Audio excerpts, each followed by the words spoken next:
मुझे छोड़ दो मेरे हाल पे, जिंदा हूँ यार, काफ़ी है।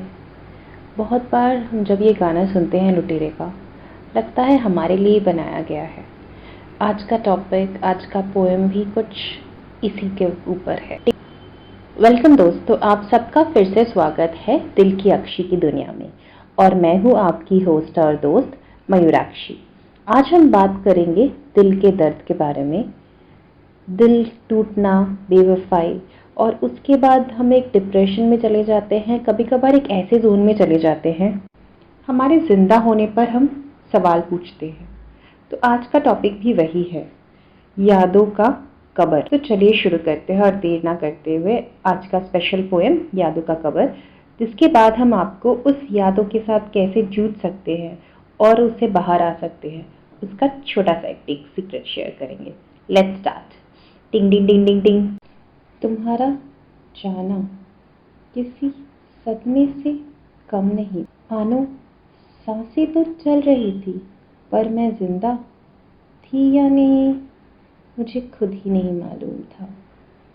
हर रोज सुबह होती थी, पर तुम्हारा कॉल कभी नहीं आता था।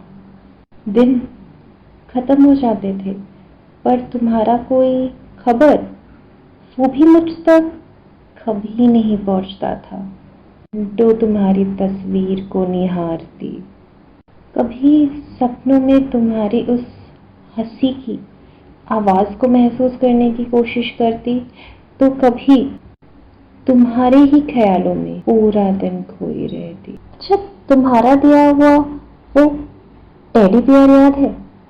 उसे ही मैं घंटों तुम समझकर अपने सीने पे लगाकर सोई रही थी। उससे अपनी दिल की हर वो बात कह डालती जो मैं तुमसे कहना चाहती थी। मानो तुम मेरे सामने बैठे हो और वो टेडी बियर नहीं है जिससे मैं बातें कर रही हूँ। मेरा दिन कैसा गया, मैंने आज क्या खाया, तुमसे बहुत सारे सवाल भी पूछती। तुमने टाइम पे खाना तो खाया था ना? तुम आज किसी बात से उदास होकर सो तो नहीं गए थे ना? तुम्हारी बाइक में जाने की वो आदत अभी भी है या नहीं है? मैं सारे सवाल उस टेडी बियर से पूछ डालती। अपने यादों के भंवर में हमेशा उलझी रहती। दिन, महीनों, साल बीत जाते, पर मैं जहाँ थी वहीं रह जाती। कभी कभी तो तुम्हारे दोस्तों को भी कॉल लगा लेती, बस तुम कैसे हो ये जानने के लिए। हजार तरीके से तुम्हारे गले की आवाज सुनने के लिए दीवानों जैसी हरकतें करती, पर फिर याद आता कि तुम्हारी एक हेलो के लिए मैं इतनी पागल हूँ। पर तुम तो वही हो ना जो मुझे छोड़कर चले गए, उन यादों को तोड़कर चले गए, उन गलियों के बारे में सोचना छोड़ दिया, उन तस्वीरों को देखना छोड़ दिया। फिर मैं क्यों नहीं छोड़ पाती? 15 दिन में तुम्हारा प्रोफाइल चेक करती हूँ, तुम्हारा लास्ट ऑनलाइन टाइम को हमेशा नोट करती हूँ। इंस्टा में जाकर हमारे वो बीते हुए लम्हों को आज मैं फिर से जीने की कोशिश करती हूँ। कमरे को अंधेरा करके सैड सॉन्ग को लूप में लगाकर दिन बिताती हूँ, और हर रोज सुबह उठकर खुद से ही अपने आप से सवाल पूछती हूँ, मैं जिंदा क्यों हूँ? कौन है जो मुझे चाहता है? कौन है जिसको मेरी जरूरत है? कौन है जिसके लिए मैं कुछ मायने रखती हूँ? और फिर आंसू पोंछते हुए खुद से वादा करती हूँ, भुला दूंगी तुम्हें आज ही, जैसे मैं तुम्हारे लिए सिर्फ एक नाम बनकर रह गई हूँ। मेरी जिंदगी में भी तुम्हारा सिर्फ नाम रहेगा। तुम्हारी हस्ती को मिटा दूंगी आज किसी भी तरह से।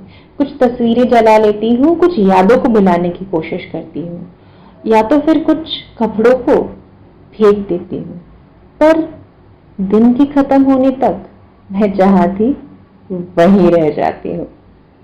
क्योंकि दिन भर में कोई ना कोई याद तो मुझे रुला ही जाती है, या फिर तुम्हारे दिए हुए दिल के दर्द मेरी जिंदगी में जहर घोल जाती है। तुम्हारे वो स्माइलिंग वाले फोटोज मुझे दर्द नहीं देते, क्योंकि मुझे दर्द तुम्हारी खुशी से नहीं है। मुझे दर्द है कि मेरे बगैर तुम इतने खुश कैसे हो, और मैं क्यों सिर्फ तुम्हारे लिए अपनी हर खुशी को तार तार कर रही हूँ। मैं तुम्हें क्यों नहीं भूल पाती हूँ, ये सवाल खुद को पूछती हूँ, खुद को धिक्कारती हूँ। वक्त जो बीत चुका है, मैं क्यों उन लम्हों में जीती हूँ, क्यों सिर्फ तुम्हें ही प्यार करती हूँ, क्यों तुम्हारे एक झलक के लिए मरती हूँ, क्यों सिर्फ तुम्हें याद करती हूँ।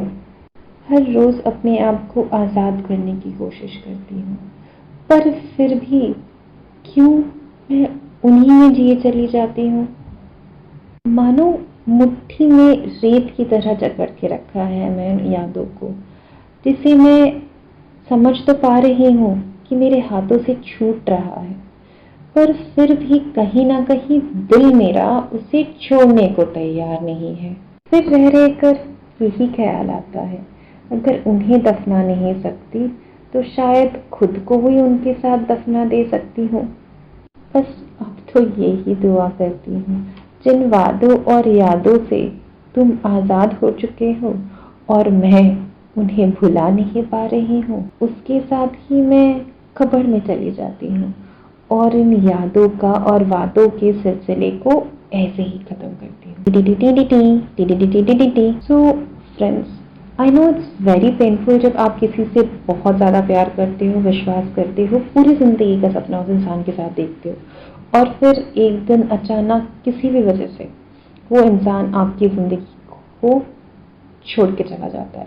आपकी ज़िंदगी का मतलब ख़त्म हो जाता है और आप अपने आप को हार्म करने की कोशिश करते हो, क्योंकि आपको लगता है उस इंसान के बगैर आपकी ज़िंदगी अधूरी है। बट मैं आपसे ये कहना चाहती हूँ कि किसी की ज़िंदगी किसी के बगैर अधूरी नहीं होती है, क्योंकि ज़िंदगी बहुत खूबसूरत है और लाइफ बहुत प्रेशियस है। तो किसी भी इंसान के लिए अपनी खुद की ज़िंदगी के साथ कोई भी समझौता मत कीजिए। और दूसरा, आज आपके पास अगर दुख है तो कभी तो अच्छी यादें भी हुई होंगी, कभी तो आप दोनों ने मिलकर कोई सपना देखा होगा, कभी तो उसने आपके लिए कुछ अच्छा चाहा होगा, कुछ ऐसे सपने होंगे जो वो आपको कहीं देखना चाहता होगा। तो जब आपको वो दर्द सताए कि उसने आपको कितना दर्द दिया, तो आप उस टाइम को याद करो और उस मुकाम को हासिल करने की कोशिश करो जो आप दोनों मिलकर हासिल करना चाहते थे, पर शायद साथ छूट जाने की वजह से आप लोग हासिल नहीं कर पाए। तो आपकी ज़िंदगी में कुछ तो प्रेरणा रहेगी, दर्द है, पर उसके साथ एक दवा तो रहेगी। तो इसीलिए बुरे लम्हों को भूल जाइए, अच्छे लम्हों को याद रखिए और उसके साथ साथ उस प्रेरणा को याद रखिए जो शायद आप लोग कभी साथ हासिल करना चाहते थे, पर अब आपको वो अकेले हासिल करना है, पर हासिल ज़रूर करना है। तो रितिका, आई होप आपके लिए ये एडवाइस अच्छी होगी और आप इसे ज़रूर फॉलो करेंगे। हम लोग अगले हफ्ते आएंगे ऐसे एक स्पेशल एपिसोड के साथ विद लव के बारे में कुछ बात करते हुए। आप लोग प्लीज़ आपका रिव्यू शेयर कीजिएगा, क्योंकि हमें आपके रिव्यूज़ का इंतज़ार रहता है। Bye bye.